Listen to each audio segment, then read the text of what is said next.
اللہ کے نبی صلی اللہ علیہ وسلم نے فرمایا کہ جس شخص نے کسی کی زمین پر ناجائز قبضہ جمایا ہوگا، قیامت کے دن اس زمین کو اور اس کے ساتھ 7 زمینوں کو، اتنی ہی زمین 7 زمینیں اپنی پشت پر لادے اللہ کی بارگاہ میں مجرم کی حیثیت سے حاضر ہوگا۔ دیکھیے کس قدر خوفناک مقام ہے۔ اور امام بخاری اور مسلم نے اس حدیث مبارکہ کو روایت کیا ہے کہ جو شخص تھوڑی سی زمین بھی دوسرے کی ناحق لے گا، اسے قیامت کے دن 7 زمینوں میں دھنسا دیا جائے گا۔ استغفر اللہ۔ اور پھر اللہ کے نبی صلی اللہ علیہ وسلم نے فرمایا، امام مسلم نے اس حدیث کو روایت کیا ہے کہ جس نے زمین کی حدیں بدلی اس پر اللہ کی لعنت۔ یہ حدیں بدلنے کا کام بھی اسی لیے ہوتا ہے نا کہ دوسروں کی حدود میں تجاوز کر کے ان کے حصے کے اوپر ناحق قبضہ کیا جائے، تو یہ بہت بڑا ظلم عظیم ہے۔ اللہ ہمیں اس سے اپنی حفظ و امان میں رکھے۔ دوسری چیز ہے حرام کاموں میں سے، وہ ہے کسی مزدور کی اجرت جو ہے وہ دبا لینا اور مار لینا۔ امام ابن ماجہ نے ایک حدیث مبارکہ روایت کی ہے کہ نبی کریم صلی اللہ علیہ وسلم نے فرمایا، یہ بڑی مشہور و معروف حدیث ہے، کہ مزدور کی اجرت اس کا پسینہ خشک ہونے سے پہلے ادا کرو۔ یعنی اس دور میں چونکہ صرف اور صرف ایک ہی طریقہ تھا کہ لوگ دن بھر محنت مزدوری کرتے تھے اور شام کو اپنی مزدوری لے کر اس سے اپنی دال روٹی چلاتے تھے، تو آج کے دور میں بھی یہ سلسلہ ہے بعض جگہوں پہ۔ تو اگر ایسا معاملہ ہو تو مزدور کی اجرت جو ہے واقعی اس کا پسینہ خشک ہونے سے پہلے اس کو کام ختم کرے تو اس کو پوری اجرت دے دی جائے، اور اگر وہ منتھلی کا سلسلہ ہے تو مہینہ ختم ہونے پر اس کی اجرت اس کے حوالے کر دی جائے۔ اس کا مطلب یہی ہے۔ صحیح بخاری کی ایک روایت ہے کہ قیامت کے دن 3 شخص ایسے ہوں گے جن کے بارے میں اللہ تعالیٰ فرماتے ہیں کہ میں ان سے جھگڑوں گا۔ ان 3 اشخاص سے اللہ خود جھگڑا کرے گا، یا ان کا اللہ تعالیٰ دشمن ہوگا۔ جس کا اللہ دشمن ہو تو اس کا تو بیڑا غرق ہو ہی گیا۔ کون ہیں یہ 3 بدنصیب لوگ؟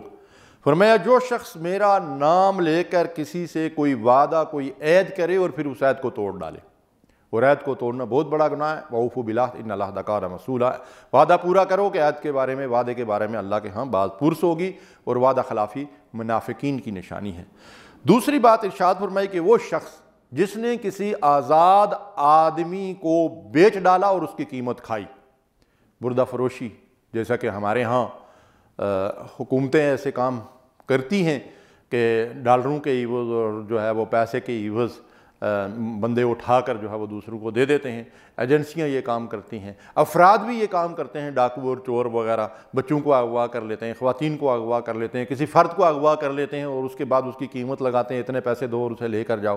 یہ بہت بڑے ظالم ہیں، اور قیامت کے دن اللہ ان کا دشمن ہوگا۔ ایسے لوگوں کو اللہ سے ڈرنا چاہیے۔ اور تیسرا وہ شخص جس نے کسی مزدور سے کام کرایا، کام اس سے پورا لیا جو اس سے اتفاق ہوا تھا، لیکن اس کی مزدوری جو ہے پوری ادا نہ کی، ٹال مٹول کرتا رہا اور اس کی اجرت پوری نہ دی، تو اس کی اللہ تعالیٰ سے اور اللہ کی اس سے دشمنی ہے۔ قیامت کے دن وہ اللہ کے دشمنوں میں شامل ہوگا۔ یا الیاذ باللہ، ہمیں ان چیزوں سے اپنے آپ کو بچانا چاہیے۔ ایک اور کام جس سے اللہ اور اس کے رسول نے ہمیں سختی سے روکا اور منع کیا ہے، وہ ہے موسیقی اور گانا بجانا۔ یہ بھی حرام کاموں کے اندر شامل ہے۔ قرآن مجید میں گانے بجانے اور موسیقی کے لیے ایک جو اصطلاح استعمال ہوئی ہے وہ ہے لہو الحدیث۔ لہو الحدیث کے معنی ہے لغو اور فضولیات، خواہ یہ باتیں ہوں، خواہ یہ کلام ہو، خواہ یہ کام ہو۔ تو جتنی بھی لغویات ہیں ان کو لہو الحدیث کہا جاتا ہے۔ اسی میں گانا بجانا، موسیقی کے آلات اور ان چیزوں کے اندر اپنا وقت لگانا، اور ایسے لوگوں کو اللہ تعالیٰ نے بڑے ہی خوفناک عذاب کی وعید سنائی ہے۔ اولئک لہم عذاب مہین، رسوا کر دینے والا، ذلیل کر دینے والا عذاب ہے ایسے لوگوں کے لیے۔ اور بخاری کی روایت ہے، میری امت میں ایسے لوگ ہوں گے جو زنا، ریشم اور گانا بجانا حلال سمجھیں گے۔ یعنی حلال و حرام کی لوگ تمیز ہی ختم ہو گئی ہے۔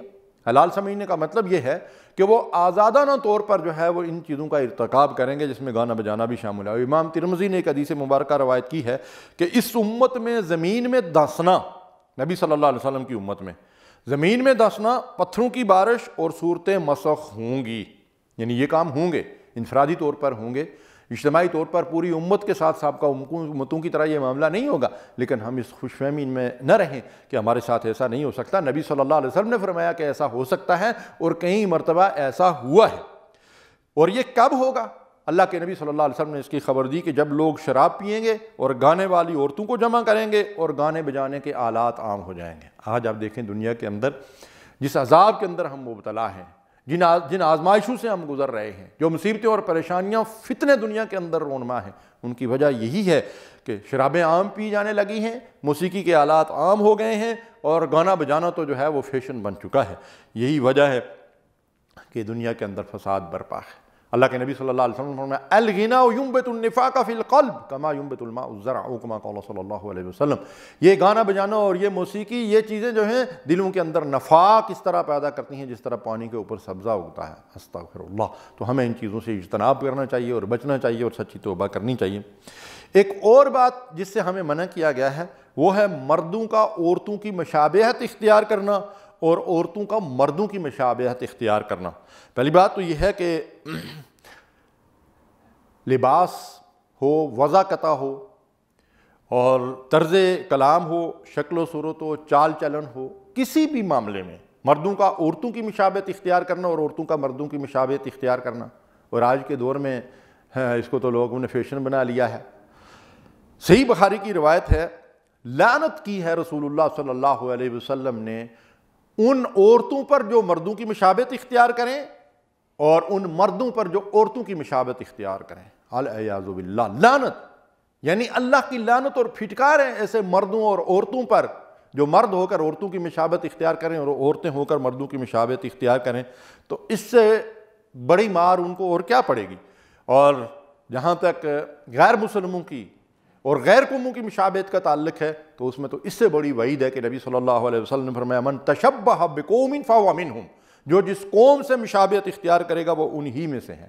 دیکھیے اللہ تعالیٰ نے اسلام ہمیں بہت بڑی نعمت دی ہے، اور اگر آج کے دنوں میں بھی، ان دنوں میں بھی ہمیں اسلام کی قدر سمجھ میں نہیں آ رہی ہے تو ہم سے بڑا بدنصیب کوئی نہیں ہے۔ آج آپ دیکھیے چائنا کا صدر یہ کہتا ہے کہ میں قرآن پڑھوں گا، روس کا صدر مسجد کا افتتاح کر رہا ہے، اور بڑے بڑے منکرین خدا جو ہیں وہ خدا کے سامنے سجدہ ریز ہو گئے ہیں۔ یہ اسلام اللہ کی بہت بڑی نعمت ہے، خدا کے لیے اس کی قدر پہچانو اور اسلامی تہذیب کو سینے سے لگاؤ، غیر مسلموں کی نقالی چھوڑ دو۔ یہ ہمارے لیے دنیا میں بھی وبال ہے اور آخرت کا بھی عذاب ہے۔ وآخر دعوانا ان الحمدللہ رب العالمین۔ صلو